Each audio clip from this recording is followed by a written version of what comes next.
Oke, baik rekan-rekan. Eh, Setelah tadi kita banyak berdiskusi ya, yang kita perhatikan dari artikel itu soal urgensi pendidikan kesadaran hukum tentang realitas sosial bermasyarakat kita konteks Indonesia saat ini. Demikian juga pandangan-pandangan yang tadi sudah Anda uraikan, ya, perihal mengapa pendidikan kesadaran hukum itu penting, ya. Nah, sebagai mata kuliah baru di karena tadi saya katakan tadi dalam konteks kampus Merdeka Belajar ini, kampus Merdeka Belajar, Merdeka Belajar, kampus Merdeka ya, itulah ya. Salah satu topik yang tidak bisa diabai ya oleh setiap warga negara itu adalah bagaimana setiap warga negara itu aware dengan hukum, sadar hukum. Nah, persoalan sadar ini kan bagaimana orang bisa menaati hukum kalau mereka tidak aware, tidak sadar, dan bagaimana hukum itu bisa terinternalisasi dan itu berbuah menjadi karakter kalau bukan karena yang bersangkutan memahami hukum itu dengan baik, kan gitu ya. Nah, seperti tadi yang Anda sudah uraikan, ada banyak faktor sebenarnya kenapa akhirnya manusia itu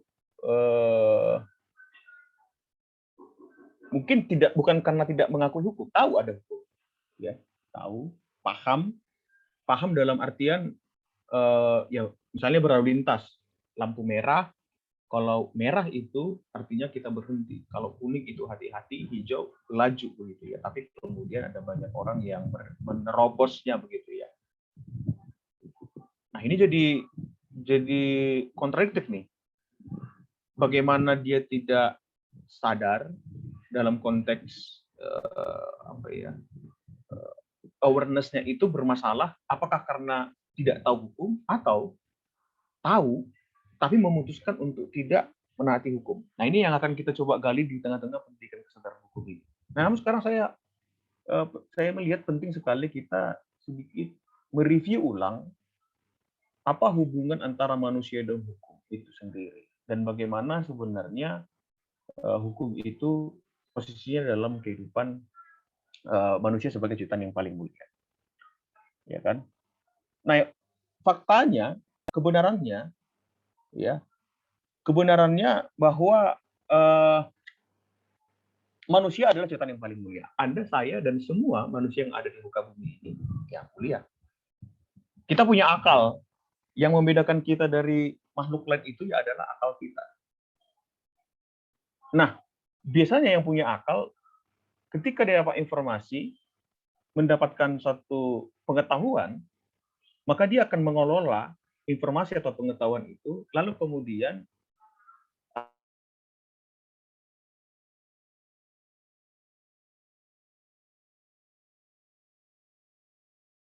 harusnya berlanjut ya, mengaruhi. Maka sebenarnya kita katakan kita sedang menyanyiakan kemuliaan kita sebagai ciptaan yang paling mulia. Maka harusnya sebenarnya sebagai manusia yang berakal, ya gunakan akal kita, itu pertama. Makanya saya senang sekali kalau berdiskusi dengan Prof. Warsono ya, selalu menggunakan akal, berpikir kritis, bertanya gitu ya. Makanya di kelas saya pun sekarang saya minta Anda membaca lalu membuat pertanyaan. Ya, nanti pertanyaan itu akan kita jawab bersama-sama nanti. Ada waktu sesi kita akan mencoba membaca pertanyaan-pertanyaan yang muncul di kelas kita. Nah, yang kedua, kalau kita bicara soal manusia dan tujuan hukum, sebenarnya manusia itu diciptakan ada purpose-nya. Kita diciptakan, di-create oleh yang Maha Agung ini, yang Maha Mulia, yang Maha Esa ini, karena memang kita tidak karena kebetulan kita ada di muka bumi ini. Ya, kita orang-orang yang diciptakan karena memang pencipta kita punya maksud, punya rencana. Rencananya apa?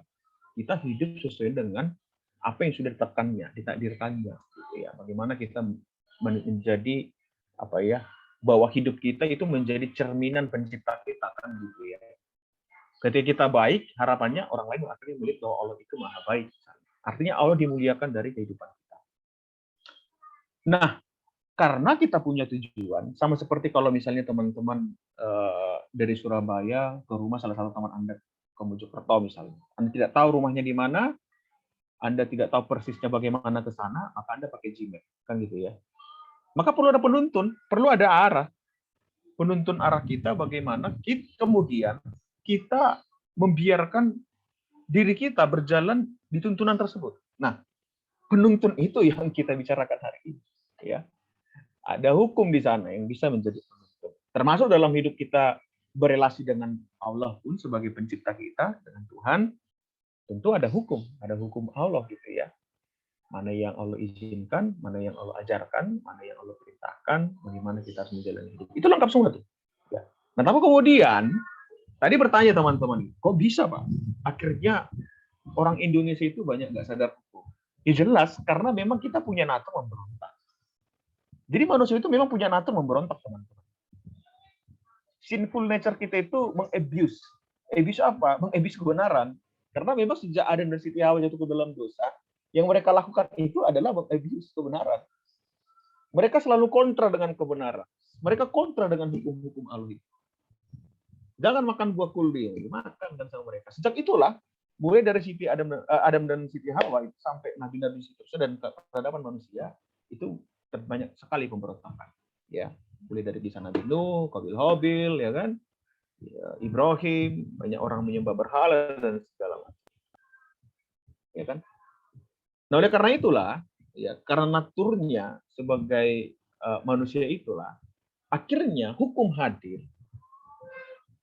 Harapannya itu bisa menertibkan pemberontakan itu. Sifat abuse tadi. Contoh ya, Anda sudah tahu nih, kalau ada palang stasiun kereta api sebelum kalau lagi kita mau lewat ada di palang, Anda sudah tahu kalau saya langgar itu membahayakan saya, gitu ya. Anda aware sebenarnya. Nah, tapi karena sinful nature Anda memberontak. Ada kepuasan tersendiri itu. Manusia entah kenapa menyadari juga ketika mereka mengabuse, semacam ada kebanggaan gitu, puas gitu. Nah, ini ya saya nggak tahu. Kita harus mengakui bahwa itu terjadi dalam kehidupan kita. Nah, hukum hadir untuk menolong kita benar-benar hidup di track yang benar itu. Ya. Jadi natur kita berdosa. Nah, persoalannya bagaimana manusia tanpa hukum? Apakah kira-kira yang terjadi kalau tanpa hukum manusia menjalankan kehidupannya? Apalagi di tengah-tengah kita yang sangat beragam ini. Setiap etnik, setiap subetnik ya, ada ratusan suku kita ya. Ada subsuku lagi itu, satu suku, ada subsuku lagi. Kayak Batak misalnya. Batak itu ada 6 itu.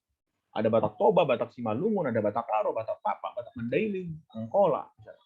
Dan setiap subsuku itu punya nilai yang berbeda-beda. Ada yang sama tentunya, itu nilai universal.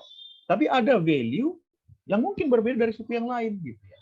Nah, bagaimana kita yang multi values ini untuk hidup bersama dan tidak terjadi sesuatu yang membuat kita tidak sejahtera atau damai.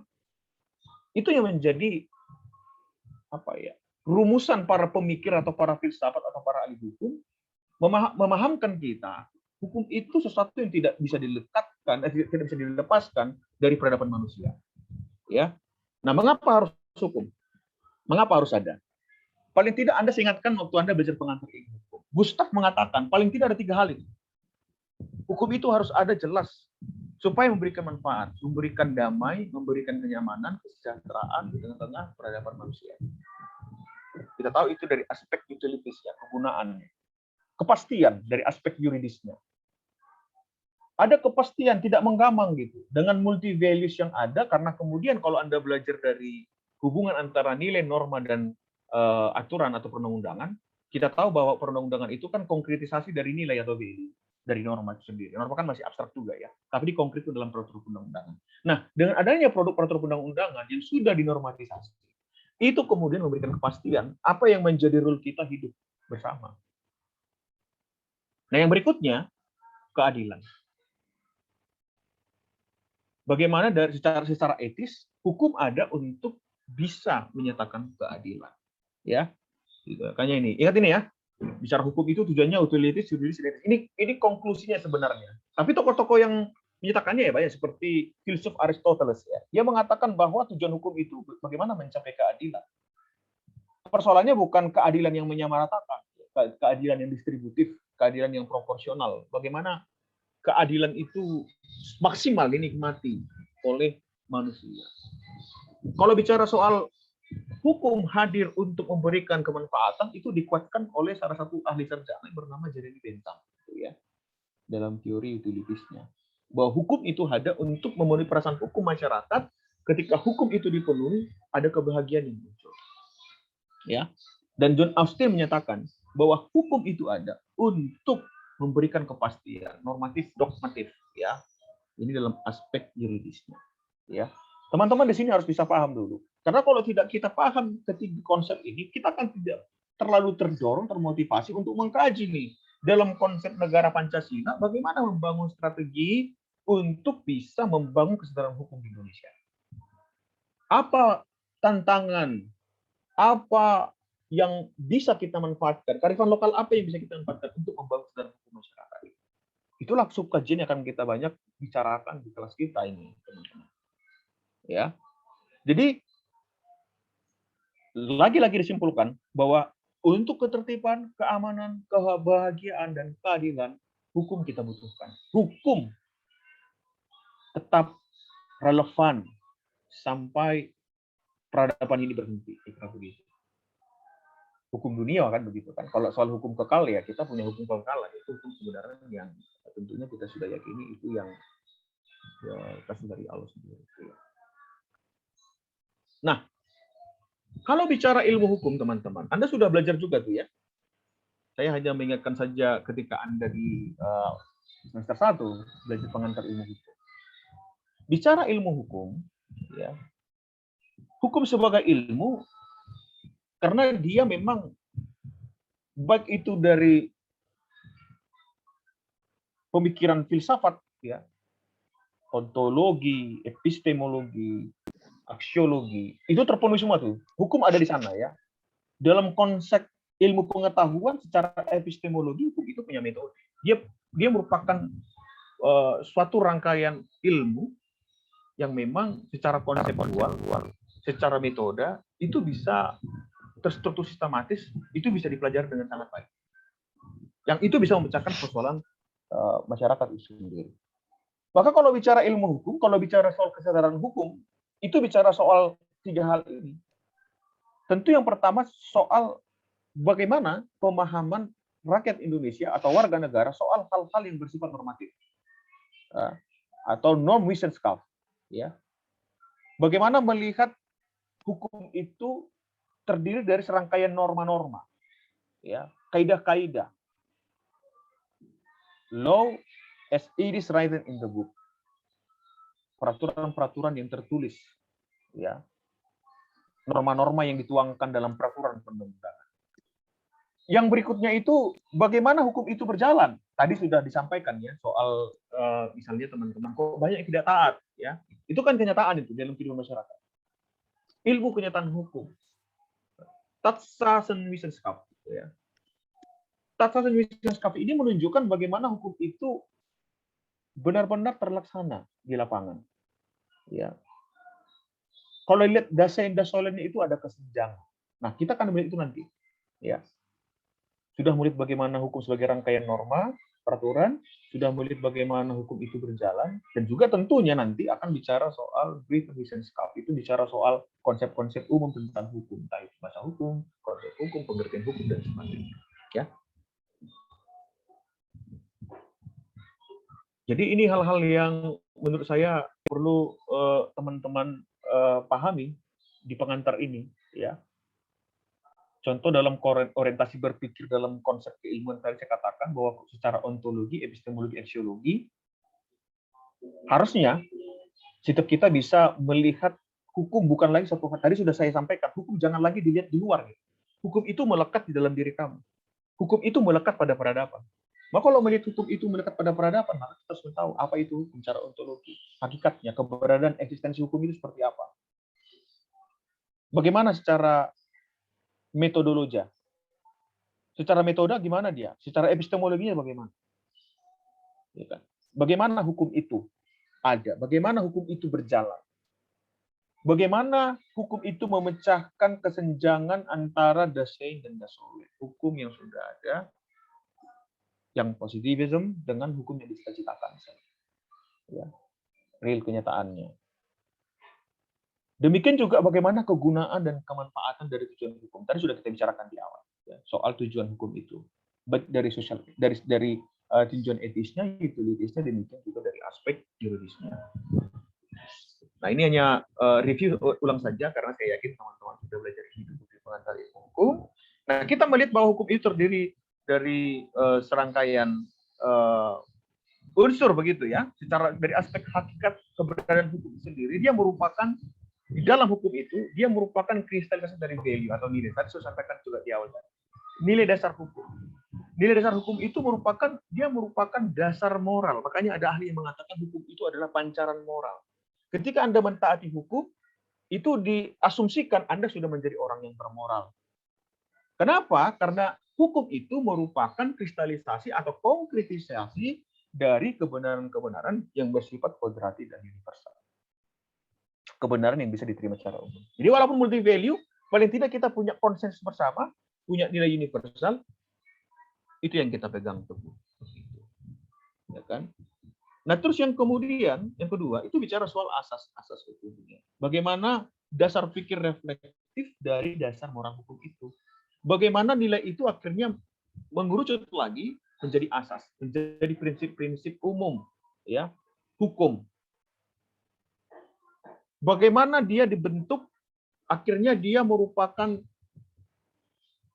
asas tadi, ketika asas itu sudah terbentuk, maka harapannya dia menjadi satu kaidah dan norma hukum sendiri.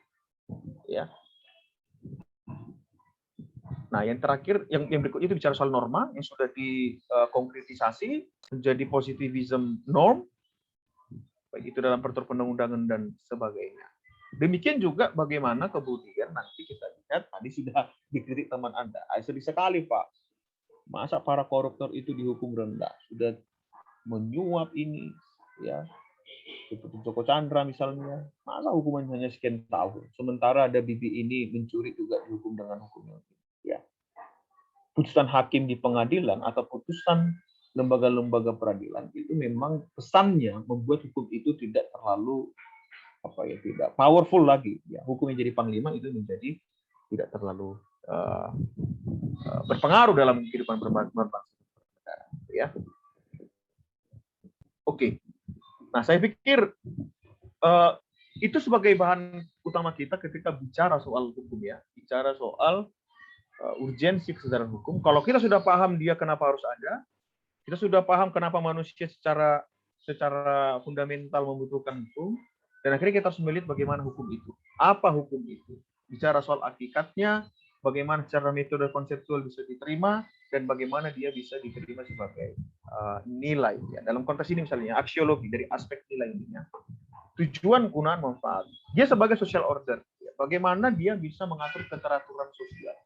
Bagaimana misalnya dianggap dia sebagai social control. Hukum itu merupakan social control, pengawas sosial. Bagaimana dia mewujudkan ketertiban hukum atau legal order. Bagaimana mewujudkan kehidupan yang damai, yang harmoni, ya kan? Bagaimana melihat hukum itu sebagai alat rekayasa sosial. Kita ingin menciptakan satu kehidupan sosial yang tertata, maka tatanan hukum dibutuhkan di sana. Demikian juga bagaimana meningkatkan aspek hidup di politik, ekonomi, dan budaya, dan yang lain. Disitulah kita melihat bahwa hukum tidak ada pilihan lain, dia harus dipelajari supaya disadari lalu kemudian harapannya diinternalisasi. Ketika diinternalisasi, dia berbuah menjadi karakter. Ya, nanti kita akan gali lebih dalam teman-teman di di diskusi-diskusi kita lebih dalam lagi soal setiap subsidi yang sudah kita diskusikan hari ini, teman-teman ya. Ini tadi sudah saya buka di awal soal Gustav ya. Tak perlu lagi. Nanti kita akan bicara juga soal teori-teori hukum lagi. Kita akan refresh ulang soal teori-teori. Termasuk itu merupakan masa-masa hukum apa saja. Kita kemudian membedakan bagaimana cara pandang pada sarjana hukum gitu kan. Bagaimana aliran hukum ini kemudian bisa menghidangkan kita berbagai pilihan dan ilmu untuk melihat hukum jauh lebih holistik dan komprehensif ya. Baik itu sebagai merupakan entah teori hukum alam, entah itu menjadi hukum ya, bahwa hukum itu harus yang terkondisi kita. Entah itu soal polgis itu secara ya jiwa bangsa. Hukum itu merupakan cermin dari jiwa bangsa dan merupakan hukum yang hidup di tengah-tengah masyarakat. Ya, itulah kira-kira teman-teman pandangan mengapa sebagai pengantar pendidikan kesadaran hukum menjadi sangat penting di tengah-tengah perjalanan berbangsa bernegara. Ya, tanpa hukum negara ini nggak ada track. Makanya kita sebagai negara, sebagai restat ya negara hukum, di konstitusi kita jelas mendeklarasikan itu bahwa Indonesia adalah negara yang berdasarkan hukum. Hukum dianggap sebagai patron berjalannya negara ini. Dengan mematuhi hukum, mematuhi konstitusi, mematuhi apa yang sudah diputuskan oleh para founding fathers dan sampai saat ini menjadi pegangan kita untuk hidup. Konstitusi kita itulah yang menjadi pegangan bersama. Kalau itu dipegang bersama-sama, harapannya visi bangsa untuk menjadikan masyarakat yang merdeka, bersatu, berdaulat, adil, makmur itu bisa tercapai. Memajukan kesejahteraan umum, mencerdaskan kehidupan bangsa, melaksanakan ketertiban dunia dan sebagainya, itu juga bisa dicapai. Kalau sudah sadar, pasti damai, sejahtera, bahagia. Nah, itulah dibolak-balik nanti teman-teman nanti kasihkan. Ya, ini sebagai pengantar teman-teman. Semoga nanti itu bisa mengantarkan kita untuk menggali lebih dalam ya ilmu soal pendidikan kesejahteraan hukum. Ya, sekian dan terima kasih teman-teman. Kalau ada yang ingin bertanya, bisa teman-teman paparkan ya.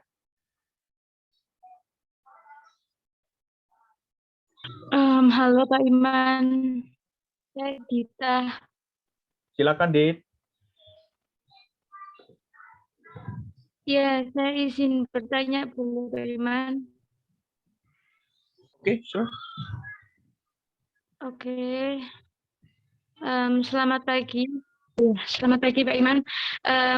Katanya tadi hukum itu berlaku untuk semuanya ya. Lalu bagaimana dengan para penegak hukum yang tidak yang melanggar atau tidak melaksanakan aturan atau hukum itu sendiri? Lalu selanjutnya pertanyaan saya, kita kan kalau di sebuah pemerintahan itu kan pasti ada sebuah tes dan lain sebagainya.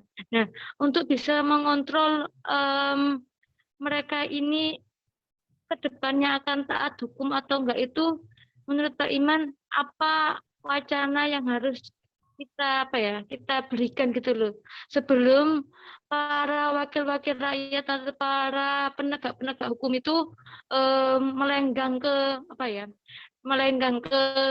gedungnya gitu loh Pak Iman. Maksudnya itu menjadi seorang penegak hukum dan juga menjadi seorang pemerintahan gitu. Nah, itu menurut Pak Iman apa wacana yang harus kita lakukan gitu loh, agar tidak walaupun udah disumpah saat pelantikan pakai Al-Quran, pakai Alkitab dan lain sebagainya, tapi tetap saja kebanyakan itu pemerintah dan juga para penegak hukum malah melanggar hukum itu sendiri.